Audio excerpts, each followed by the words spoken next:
हरिओम मित्रों, ज्ञान मंत्र एवं आयुर्वेद में आप सभी का हार्दिक अभिनंदन है और ईश्वर आप सभी का मंगल करे। मित्रों, आज के इस वीडियो में कुछ बातें हम आप सभी को बताना चाहेंगे और ये जो प्रश्न होते हैं आप सभी के, तो उस प्रश्नों के आधार से ये वीडियो की जानकारी होगी।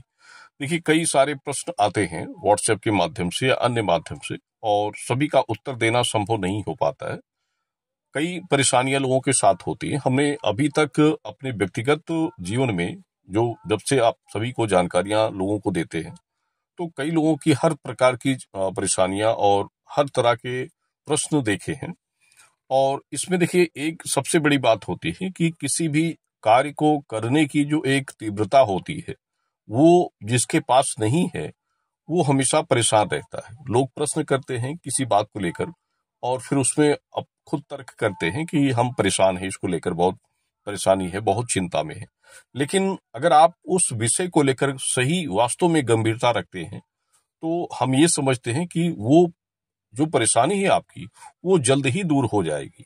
लेकिन उस विषय में अगर कोई भी व्यक्ति हो, किसी भी विषय को लेकर अगर आपके अंदर गंभीरता है, आप उसको अंदर से ले रहे हैं, तो आप हमेशा उस परेशानियों में सफल होंगे। और अगर कोई गंभीरता आपके पास नहीं है, तो आप कभी भी किसी भी विषय की परेशानी का समाधान नहीं कर सकते। देखिए, कोई भी समाधान अपनी ही व्यक्तिगत जीवन की परेशानियों का वो निजी रूप से आपको ही करना होता है। भले ही इसमें कोई आपको दिशा दे, दिशा आपको कोई दूसरा दे सकता है कि आप इस हिसाब से कार्य करें, आप ये उपाय करें, वो कार्य करें, तो उससे लाभ आपको मिलेगा, लेकिन करना आपको होगा। कोई करके आपको नहीं देगा, ये बात समझने वाली होती है। अगर आप उस चीज को करने की इच्छा नहीं रखते हैं या करने में समर्थ नहीं है, तो फिर आप किसी भी परेशानियों से कभी भी मुक्त नहीं हो सकते हैं। हमने ये प्राय लोगों को देखा है कि परेशानियां तो बताते हैं वो, लेकिन उनकी परेशानियों में उनकी ही गंभीरता को हम देखते हैं कि वो नहीं लेना चाहते हैं। यानी कुछ बातों पर उन्हें विश्वास नहीं है और कुछ चीजों को करने में उनके पास समय का अभाव है। तो सवाल ये है कि जब आपके पास ये चीजें हैं और आप उसमें खुद ही आप असमर्थ हैं, तो फिर हमारी तरफ से आपको कोई जानकारी देने का या कुछ बताने का प्रश्न ही नहीं उठता है, क्योंकि आप खुद उसके लिए समयबद्ध हैं। यानी उसमें आप खुद कुछ करना नहीं चाहते हैं, तो व्यर्थ के प्रश्न करने का कोई लाभ नहीं होता है। अगर आप वास्तव में उस परेशानियों को करने की इच्छा रखते हैं, तो हम ये दावा करते हैं कि उस व्यक्ति की परेशानियां जल्द ही दूर होंगी और जिस इच्छा के अनुसार आप कार्य करना चाहते हैं, जो इच्छा आपकी है, वो 100% आपकी पूरी होगी। क्योंकि हमने ये प्राय देखा है कि जो लोगों ने सच्चे मन से, हृदय भाव से जो कुछ किया, तो उनका फल उनके इच्छा के अनुरूप उनको प्राप्त हुआ। तो ये सोचने वाली बात होती है। और देखिए, कई लोग होते हैं जैसे विवाह हो जाते हैं, विवाह होने के बाद काफी समय तक कोई संतान नहीं हुई या फिर इच्छित संतान नहीं हो रही है, तो उसमें वो परेशान है। और उससे संबंधित देखिए, दो चीजें होती हैं। एक, आपके अंदर कोई शारीरिक कमियां, एक पहला ये होता है। दूसरा होता है ग्रह दशा। हर व्यक्ति के जीवन में ग्रह दशा मुख्य होती है, क्योंकि ग्रह अपने प्रभाव आपके जीवन पर डालते हैं। देखिए, किसी भी व्यक्ति की जब कुंडली देखी जाती है, यानी जन्म तिथि से जो लग्न देखा जाता है, तो लग्न आपके उस प्रश्नों का उत्तर होते हैं।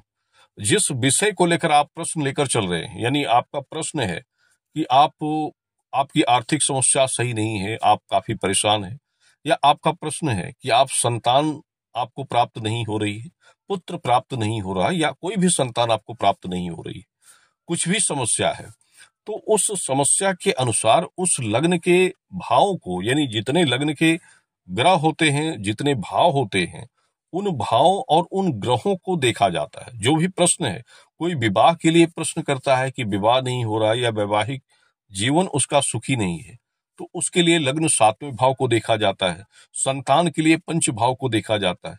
धन नौकरी व्यवसाय के लिए 10वें स्थान को देखा जाता है। भाई बहन के सुख के लिए 3रे भाव को देखा जाता है। आपके व्यवहारिक जीवन कैसा रहेगा, इसके लिए 1म भाव, 4th भाव को देखा जाता है। आपकी आयु से संबंधित या शारीरिक दोष, समस्या, रोग बाधाओं के लिए आपके लग्न के 8म और 9वें भाव को देखा जाता है।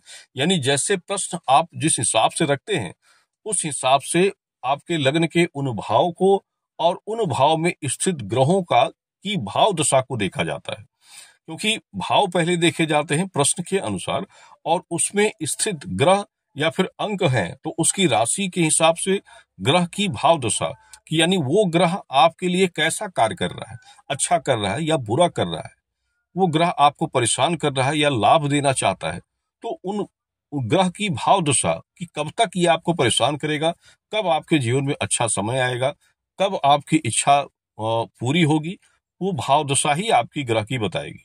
ग्रह अगर आपके सही नहीं है तो फिर वो संबंध की परेशानियां आपको होगी, यानी जिस संबंध का प्रश्न है उस भाव का ग्रह आपका सही नहीं है, बुरे ग्रहों के साथ है या नीच भाव में है, तो जाहिर सी बात है कि आप उससे संबंधित परेशानी से युक्त रहेंगे, यानी वो परेशानियां आपके जीवन में रहेंगी जब तक कि उस ग्रह की भाव दशा सही ना हो या फिर आप उसे सही ना करें, तब तक वो परेशानी आपके पास रहेंगी। तो ये समझने वाली बात होती है। और देखिए, एक तो ये ग्रह दशा होती है, दूसरी बात आपको सबसे बड़ी मुख्य बता देते हैं कि एक होता है आपका मानसिक विचार, मन का विचार जिसे कहा जाता है, जो सबसे बड़ा मुख्य होता है। ग्रह दशा से भी बड़ा मुख्य विचार होता है मन का विचार, मन का भाव। जैसे भगवान कहते हैं कि अगर किसी को मंत्र का ज्ञान नहीं है, कोई ज्ञान नहीं है, कोई मूढ़ बुद्धि का है, लेकिन अगर उसके अंदर भाव है, विचार है, तो वो सबसे बड़ा होता है, वो सबसे उत्तम माना जाता है, क्योंकि आपका भाव विचार वो सबसे बड़ा होता है। तो ये सबसे जरूरी है कि आपकी भाव दशा, आपके अंदर की सोच, भावनाएं, सम्मान, मान, ये किस प्रकार का है लोगों के प्रति, खुद के प्रति, ये बड़ी बात होती है।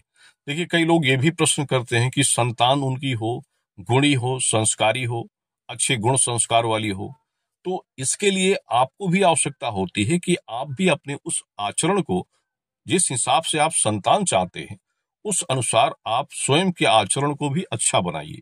अब माता पिता अगर दुष्ट प्रवृत्ति के होंगे और संतान अपेक्षा करेंगे कि अच्छी हो जाए, तो ये भाग्य आपका पिछले जन्म का कर्म भाग होगा तो मिल जाता है, लेकिन अगर नहीं है तो जैसा प्रारूप आपका है उस प्रारूप की संतान भी आपको प्राप्त होगी। अगर आप अच्छे विचार के हैं, आपके गुण भाव सुंदर हैं, उत्तम हैं, तो आपको संतान भी उसी प्रकार से प्राप्त होगी जिस प्रकार से आप चाहते हैं। तो ये सोचने वाली बात होती है। देखिए, हमारे पास कुछ लोग संदेश भेजते हैं और संदेश भेजने के बाद जब हम उनसे कोई तर्क करते हैं तो उनकी प्रक्रिया उल्टी होती है, यानी विपरीत होती है, और वो उनके बात करने के तरीके से हमें लगता है कि इनकी जो मन की विचार भावनाएं हैं वो सही नहीं है। तो ये पहली सोच होती है कि आपकी मानसिकता, मन, भाव, विचार अच्छे होने चाहिए। जैसे भावनाएं रखेंगे उस प्रकार की प्रवृत्ति आपको जीवन में प्राप्त होती है। आप भले ही परेशान हैं, दवा करा रहे हैं, सब कुछ करा रहे हैं, कुछ भी करा रहे हैं, लेकिन अगर मन प्रवृत्ति आपकी अच्छी नहीं है तो कोई कुछ काम नहीं करेगा। ना कोई ग्रह के उपाय कार्य करेंगे, ना ही कोई दवा कार्य करेगी।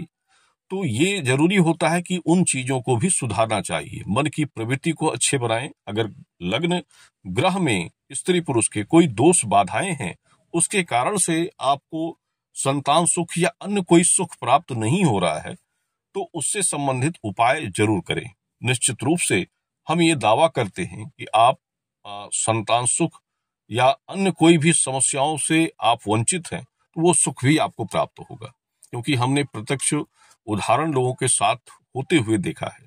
तो जो अपना एक अनुभव होता है वो आपको हम बताते हैं, और इसलिए बताते हैं क्योंकि जो लोग थोड़ा सा भटके हुए होते हैं या उनको सही दिशा नहीं मिल पा रही है, तो ये हमारे वीडियो के माध्यम से उनको एक सही दिशा मिल जाए और वो सही रास्ते पर चले। एक सही आचरण और एक सही मार्गदर्शन की आवश्यकता होती है। अगर आप थोड़ा सा मतलब अंधेरे में होते हैं, आपको ये समझ में नहीं आता है कि अब क्या करना चाहिए, कौन सी राह सही होगी, कौन सी दिशा सही होगी, तो उस समय आवश्यकता होती है कि सही मार्गदर्शन आप किसी से प्राप्त करें और उसके अनुसार कार्य करिए। निश्चित रूप से आप सफलता होंगे। देखिए, व्यक्ति की विवेचना जो होती है, आप खुद महसूस होती है कि जैसे कोई आपको एक अच्छी बात बताएगा तो वो आपको महसूस होगा कि हाँ, वो अच्छा कह रहा था। कोई आपको बुरी बात बताता है और वो आपको अच्छे समझकर बताता है, यानी उसके अंदर मन खोट है और वो आपको झूठे ज्ञान दे रहा है, तो आपको ये महसूस हो जाएगा कि नहीं, उसकी बातें गलत है। तो ये आपके अंदर भी समझने की एक क्षमता होती है, हर व्यक्ति के अंदर होती है, लेकिन समझने वाली बात होती है। तो ये आज के विषय के लिए कुछ बातें थी